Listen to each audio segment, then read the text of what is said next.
Donc le but de ce TP va être de mesurer la constante d'acidité de l'acide éthanoïque, aussi appelé acide acétique, et de mettre en évidence l'influence de la concentration de l'acide éthanoïque sur cette valeur. De plus, on a démontré que le pKa est égal à 2 fois le pH plus log de la concentration initiale d'acide éthanoïque fois 10 puissance moins pH.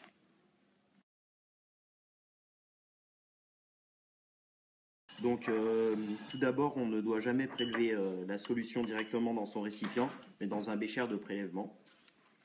Et avant de pouvoir prélever la solution, il faut effectuer un rinçage.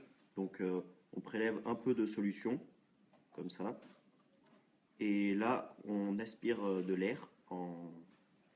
Et donc on fait monter la solution dans le tube. Et ensuite, on l'expulse dans un bécher à déchets. Voilà. En conclusion, on peut dire qu'une variation d'ordre 10 de la concentration de l'acide acétique n'a aucune influence sur le pKa obtenu. Donc entre chaque mesure avec le pH mètre, il faut bien penser à rincer l'électrode. Donc pour commencer, on met un peu d'eau distillée comme ça, pour bien rincer des deux côtés. Et il va nous rester des traces d'eau distillée. Donc pour ça, on utilise du papier Joseph, donc comme ça, comme ceci. Donc on met comme ça. Et voilà, on vient rincer délicatement l'électrode, comme ça.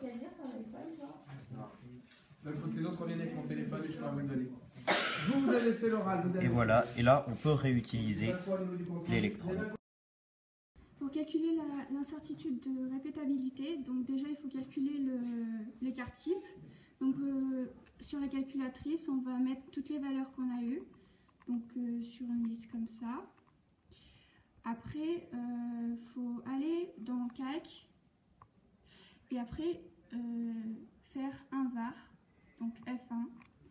Donc là, on a la X bar, on a la moyenne. Et l'écart type, on l'a là, donc 0,06. Après, pour calculer l'incertitude de répétabilité,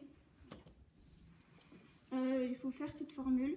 Donc si on prend K égale 3 pour 99%, donc K égale 3 fois l'écart type sur le nombre de mesures.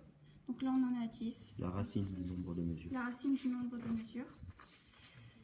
Et après, voilà. Donc, on peut dire que la méthode utilisée est assez satisfaisante, sachant que la valeur de référence est comprise dans l'encadrement, elle est donc de 4,8. Cependant, il existe des sources d'erreur, et la principale étant la précision du pH mètre dans la mesure du pH.